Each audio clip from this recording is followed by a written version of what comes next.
Sunday, looped clockwise through the Midlands, passing through Buxton and Walsall, and then set off north through Carlisle into the Scottish border country and Hawick, and back south via Middlesbrough. The third loop from Chester was through Wales, down as far as Port Talbot, and back via Dolgelly to the finish at Chester on Thursday.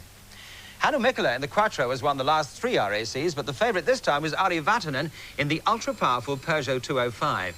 Could he follow up the victories he achieved in the last 2 major tests in the World Championship, the 1,000 Lakes and the San Remo, and win easily?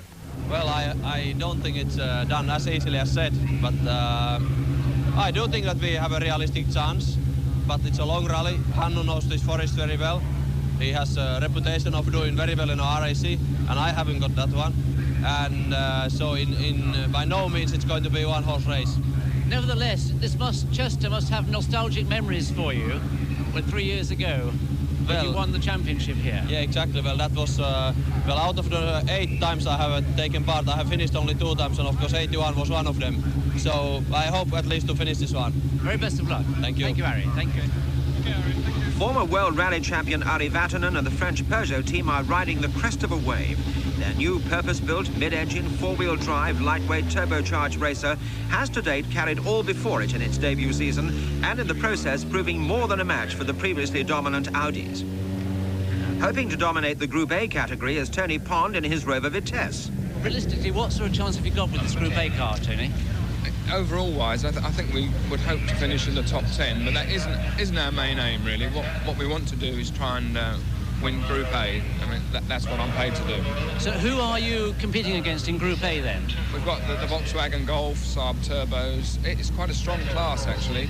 8 a.m. and Hannu Mikkola, last year's world champion, is flagged away by his successor to the title, Stig Blomqvist, bitterly disappointed not to be competing. The first special stage is the Toyota Knowsley Safari Park, and Vatanen immediately takes the lead. But Mikkola has already been off the road, and in the ensuing fracas, the Audi's horn is jammed on. Following a back injury and subsequent operation, Timo Salonen is playing himself in spectacularly after a long layoff. Britain's best hope for a win on the Lombard RAC is Cumbria's Malcolm Wilson, driving his privately entered Audi Quattro. Coming up for 5. And now Britain's 4, Tony Pond, co-driven by 3, Rob Arthur, is on 2, the start line of the first 1, stage. Go. 200, go sharpish left and right through gate. This is the Rover's 3rd rally outing in Britain this season, the previous 2 being the all-tarmac Circuit of Ireland and the Manx International, where Pond finished a splendid 3rd. Because we've never taken this car in the forest, so we don't really know what it'll do. I am very optimistic. I mean, the car in testing seems very good, but when you test against yourself. You don't test against other people. This is the test. 250 comes round, long right.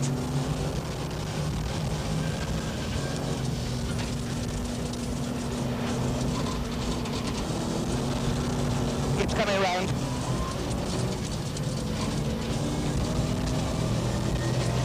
Straight through gate.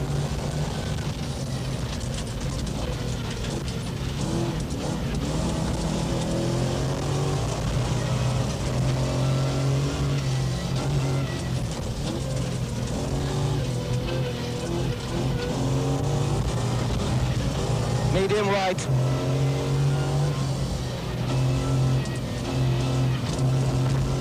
In the past, Pond has had some widely publicised mishaps on Sunday runs of the Lombard RAC. Anxious not to repeat the process and make any mistakes so early in the event, he is quite clearly treating the roads of Knowsley with some respect. The big, powerful 280 horsepower Rover being threaded carefully over this very first test. But Pond's luck is about to run out once again.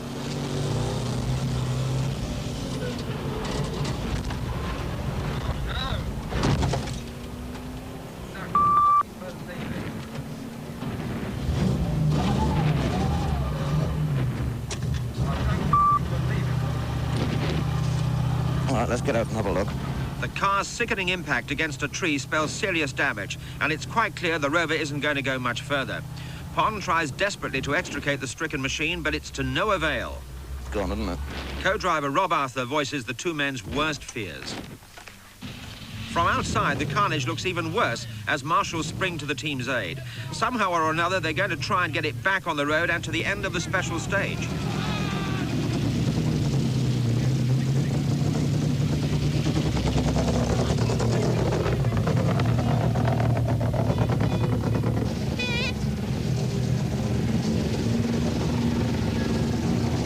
by hordes of eager hands willing him on, Pon struggles valiantly with the car and eventually succeeds in reaching the end of the test. But there's nothing that can be done to avert an unmitigated disaster for Austin Rover and a very personal tragedy for Tony Pond and Rob Arthur.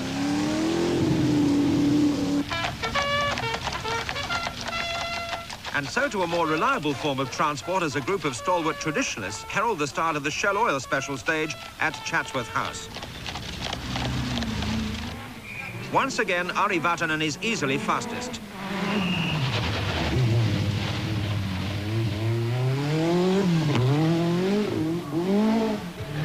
Scotland's Jimmy McRae, third on the Lombard RAC last year, gives chase in his Opel Manta.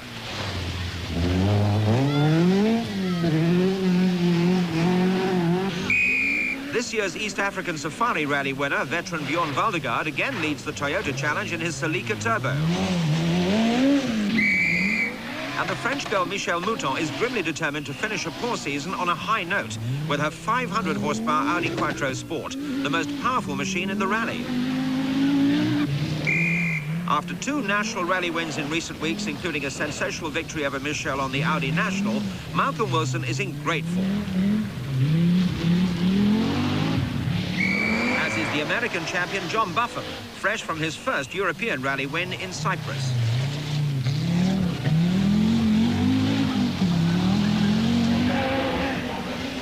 No time to spend a penny as Mademoiselle Mouton powers on to Sutton Park. Clearly the Quattro Sport is quite a handful.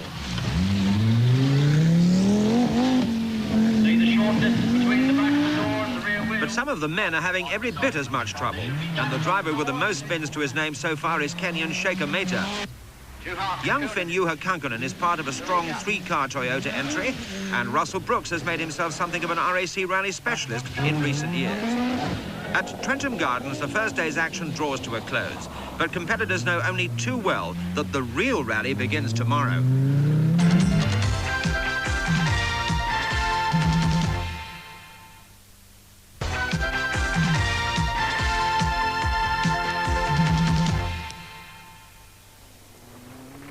Dawn on a wintry Monday in the Lake District, and the real Lombard RAC rally is poised to get underway, high above the sleepy village of Coniston in Grisdale Forest.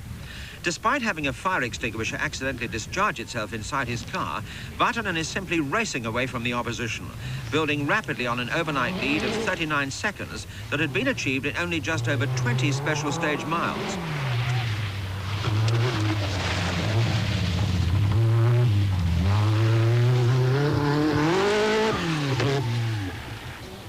In second place overnight, Michèle Mouton is now having to cope with a failing transmission, and she ends this test with a 2-wheel drive Quattro.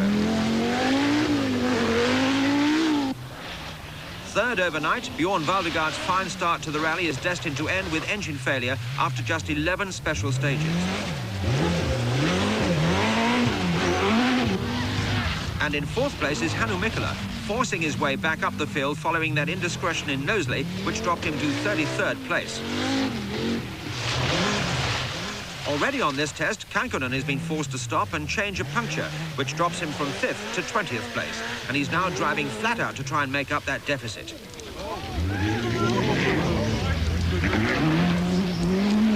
So Per Eklund in 10th place is poised to become the leading Toyota driver.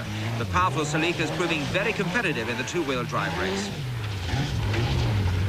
On home ground, Malcolm Wilson is poised to move into 4th place, yet his Audi is wreathed in blue smoke, the telltale legacy of an oil seal failure, which will lead to major transmission trouble. Already the car's clutch is all but useless.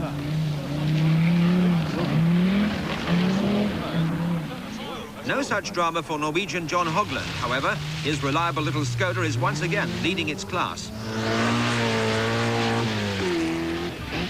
These early forest stages are posing a lot of problems, and while Stig Undervang of the Swedish junior team struggles towards the finish with a puncture, so Phil Collins has surrendered his boot lid to a log pile. As the rally moves further north to the Scottish borders and through the forests of Castle Ur, Twigleys and Craig, so Vatanen remorselessly extends his lead. Mikkola has now shouldered his way into 2nd place, using all his Quattro driving skill to try and stay on terms. And urging her Quattro Sport repeatedly to its rev limiter, Michel Mouton is restored to the fray with a new gearbox.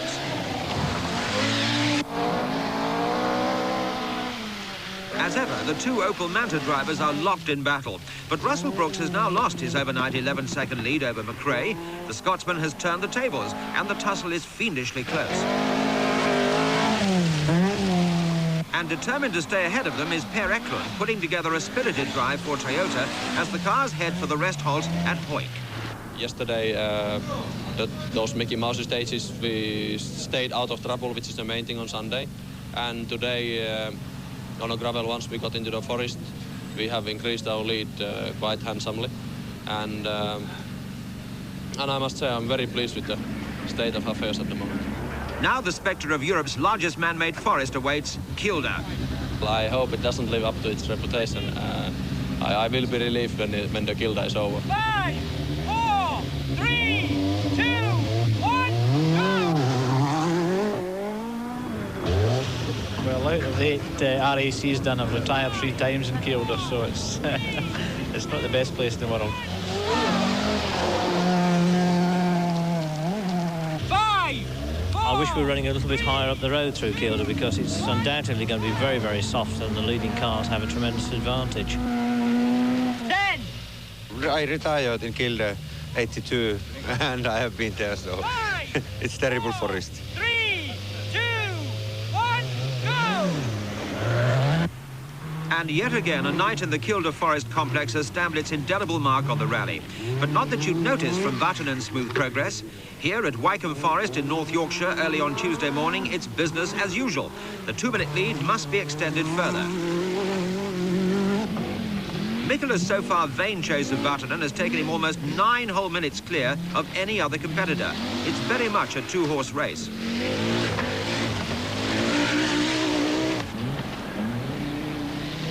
Thanks partly to a puncture, Michel Mouton has been almost constantly under pressure during the night from a hard-charging John Buffon, who previously snatched 3rd place before the French lady grabbed it back from him. Now there's just a handful of seconds between them. Harewood Hill climb, and Eklund's splendid drive in the Toyota continues unabated. He's in 5th place, over a minute clear of McRae. Kankonen too is fighting back strongly and is now up to 7th. For Brooks, it's been a fraught night, and after a rollover in Kilda, he's down to 10th. But apart from a restyled roof, his car seems none the worse for being inverted. Aintree Racecourse, the finale to the Northern Loop, and Britan's car control is a delight to watch. Having got myself into the lead, the toughest part in a way is behind, but I mean, it's still a long way to go, and you start worrying now, and one puncture in the night time, I mean, that takes more than 4 minutes to change. So, I mean, you have lost your lead altogether, so it's not sealed. Far from it. Back at Chester, RE's Irish co-driver Terry Harriman discusses an underbonnet problem with the French mechanics and takes the opportunity of brushing up his linguistic prowess. Okay, you seem a little bit worried about something. No. Okay, It's just starting to fall to pieces. The car is going very, very well, but it's more difficult to drive because it's bumpy. When it's bumpy, it's very nervous, and I had some difficulty even in the straight line to keep the car going straight. Wednesday morning at Loughton Park, the start of the final clockwise loop through Wales, and Britan's lead has been stretched to over 4 minutes. At Mel Scott in the Forest of Dean, he's looking as secure and dominant as ever. Back, everybody. Keep back, please.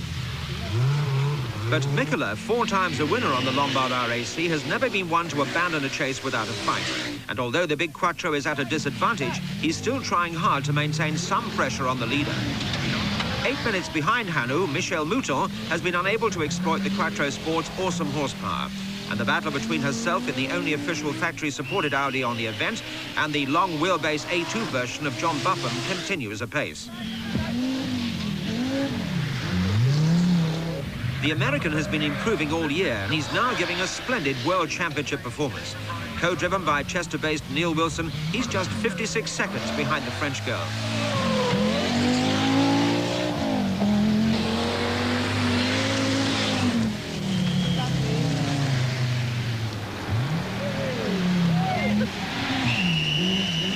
hanging on to 5th place, Per Eklund is locked in a tense duel with McRae's Opel. The two cars are separated by just 5 seconds.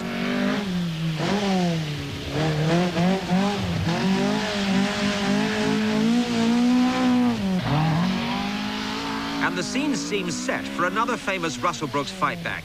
He's done it so many times before, and there's still a very long way to go. Beach house in the Forest of Dean, and Britan scatters the fallen leaves. He's only hours away from a catastrophe in South Wales, which loses him all of that painstakingly amassed 4-minute cushion, and for 3 stages, the lead itself.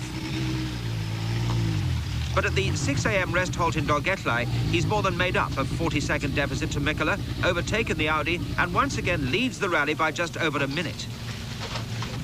I must have been asleep or something. I just missed the braking on a very slippery corner and slid wide and turned it upside down, and it stopped on its roof, and we had to push it back to the wheel, and then we lost some 5 minutes altogether. The final morning in Dubby Forest, Eklund has survived to triumph in his duel with McRae and teammate Kankanen, both of whom have slid off on treacherous surfaces in South Wales. And he's been elevated to 4th place by Bufham's sad demise on the very same stage as Kankanen's Toyota. It's been a gritty performance from the Swede.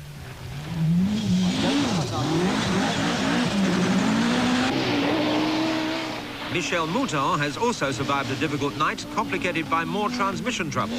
The reward is a hard-won 3rd place. And for Brooks, the determined fight back has been in the classic mould. 10th place at halfway to 5th at the finish. Another impressive result on the Lombard RAC Rally.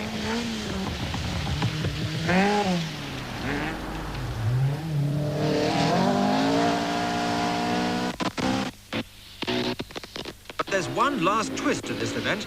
Mikkola's down on Power Quattro has led it once, and now with just a handful of stages remaining, Britan's car breaks a rear drive shaft, loses a minute, and with it, the lead for a 2nd time. For just one stage, the old master once again has his nose in front.